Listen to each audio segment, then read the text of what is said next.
Welcome to Hometown Happenings, part 2 of our visit to the Zurn Farms just north of Callaway. And Bill Zurn is here with me today. And today we're going to get out in the field and harvest some of the soybeans. But right now we're actually where all the soybeans are going to end up. Correct. Well, my son and I built a new grain bin this summer. This is a 60,000 bushel grain bin, and we're going to be filling this with soybeans. And we'll be showing you how we harvest it. Have an auger that we put into the bin that I had to buy a new auger that cost 15 grand in order to fill the bin. And this will come in and it'll be stored for a few months, and from there it'll be shipped to the elevator and they'll be exporting it or using it in the state of Minnesota for domestic use. All right, so this bin is empty right now. So actually what is the square footage, or what is the area? It's approximately 60,000 bushel. It's 30 feet high, I believe, to the eaves and 48 feet diameter. So do you ever christen these things with a big bin party or anything like that?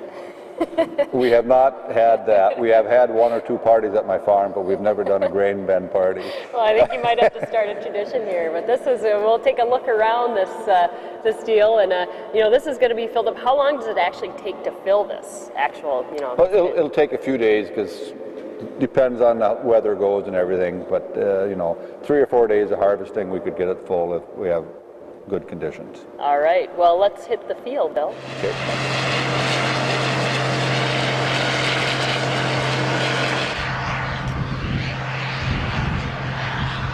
So how long is this field?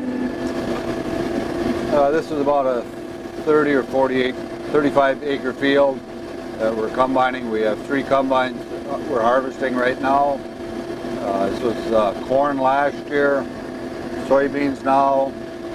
These are Roundup Ready. That's how come the field is so clean. What does Roundup Ready mean? Roundup Ready is a GMO soybean, so we can spray the soybeans. It kills the weeds. It does not hurt the soybean plant. We've been growing this for about 8 years now. And how long does it take you to combine a field this size?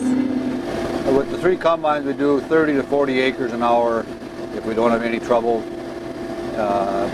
We run a grain cart alongside. That way we can keep moving as it's dumping. We get a little more efficient.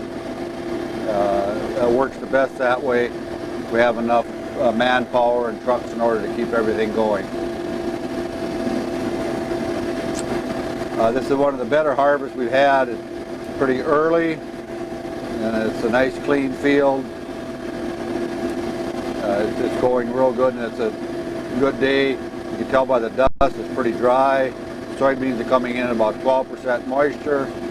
The soybeans will probably end up running about 18 to 19% protein, and 18 to 19% oil, 34 to 35% protein. The oil in a soybean, when a soybean is crushed, the oil is used for vegetable oil, that is used in edible oil, and some of it is made into biodiesel. The meal, which is a leftover product, and that's crushed, that goes into animal feed that is fed for our turkeys and chickens and pigs and cattle. We export some meal overseas, but a lot of our whole soybeans are exported. From here they'll be loaded and shipped out to the northwest coast, west coast.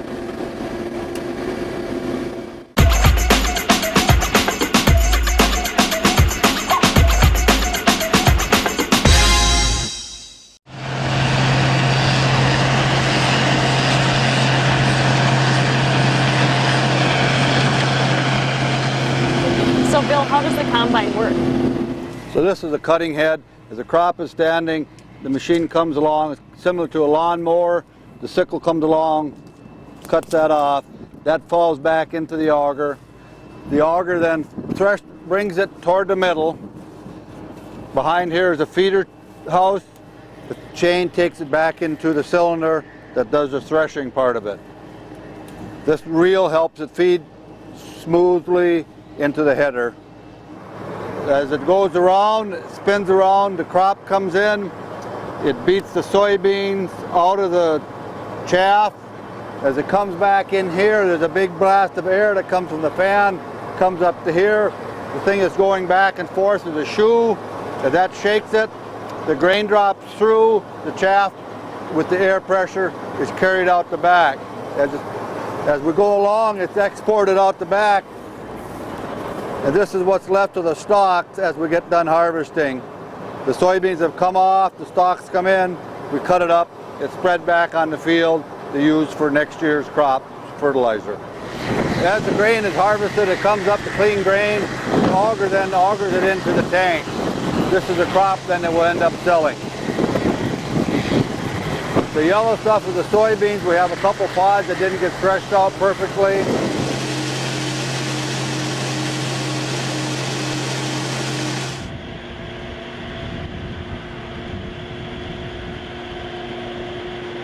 How's it looking for farmers this year? This year, with the price of corn and soybeans being up, it looks like it's going to be a profitable year for the farmers. The price of fuel and fertilizer is up, so we're going to need a good price. The soybeans are being exported aggressively by the companies such as Cenex Harvest States and Cargill. So what does that mean to the Minnesota farmers that you can export to China? In Minnesota, approximately half of our crop is exported. So what we're doing as a soybean checkoff people, which I'm part of, is to try and get more people in the world to eat a better diet. As they eat a better diet, they use more soybean oil and meal and meat, and that, of course, consequently helps Minnesota farmers and Minnesota economy. That is what we're striving for. We've exported. A few years ago, we just started with China, and now China is one of our biggest customers. They import about 40%, I believe, of Minnesota soybeans. My grain tank's getting full now. We're going to unload into the grain cart alongside.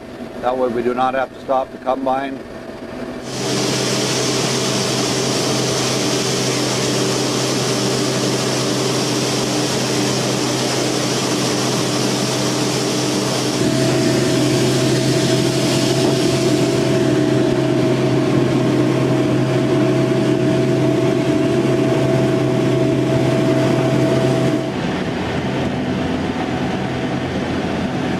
Picked up a load of soybean railroad cars that were being loaded in Callaway. Those cars are headed out to the west coast. They go out through Vancouver or through the Seattle ports where it's exported. Each one of those cars hold about 4,500 bushels of soybeans. So as you can see, that train is approximately a mile long, or 100 cars. That equates to a lot of dollars, a lot of economic activity.